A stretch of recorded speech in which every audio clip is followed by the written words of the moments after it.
O yan, si Kitty Pie. Para sa ating Kitty Pie. Gentle Intimate Wash with Whitening. Nakakaputi daw kasi to. That's why. Hindi talaga ako gumagamit kasi pinagbawal ng doctors. Yung mga matatapang na soap or any ano talaga na liquid. So parang dati ang gamit ko is ano ba yun? Yung pang baby. So hindi din siya hiyang, parang ano din. Kaya try naman natin magganito pero parang natatakot ako. So ayan na, ito yung box. So ito na si Kitty Pie. So 99 lang to kasi nag-low spicy TikTok. So ayan, 150 ml. Ayan. And amoyin natin si Kitty Pie.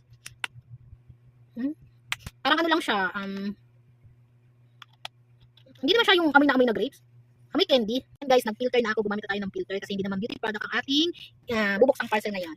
So, alam niyo ba guys kung para saan ito? Kitty Pie from Shashna Laparan. So, ayan. So, napa-order ako nito kasi 99. Naka, ano siya, lowest price. Okay, thank you kay TikTok kasi naka-lowest price siya. And tama-tama, meron ako ngayon.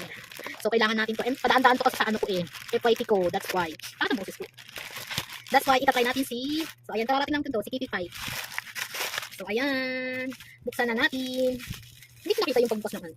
Okay, buksan na natin. So, yung nails ko, ako lang gumawa niyan. So, ayan. Italian nude yung shade ng aking nails. Hindi siya super pink. Pang Barbie pa, hindi. Bagay siya sa mga mapuputing, ano, cone. Yung ating Italian nude. So, this is Kitty Pie. Ako ulit ng damit ko. Hindi pa ako naliligo. Kahapon pa itong damit ko. Ano ko ng Insta Pink blush. Simple glow up. Super bubbles kasi. So, ayan. So, may dalawang packs kasi itong si Kitty Pie. Ano din siya, violet din siya. Pero hindi siya naman sumisa.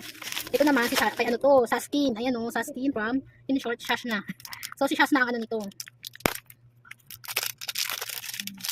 So, amoy candy siya, hindi siya amoy grapes. Amoy candy na ano, na grapes. Yun, parang ang tamis niya, parang ganun. Tapos, parang siyang mist na perfume. Like, ano ba yun? Yung pang-spray. Yung mga juicy cologne, parang ganyan. Doon ko to naamoy, yung amoy nito. Parang ano siya, yung mist ng personal collection na purple, ganito din. Oo, yun ang naamoy ko. Mabango siya. So, try natin to. Nakakaputi din daw to, o, diba?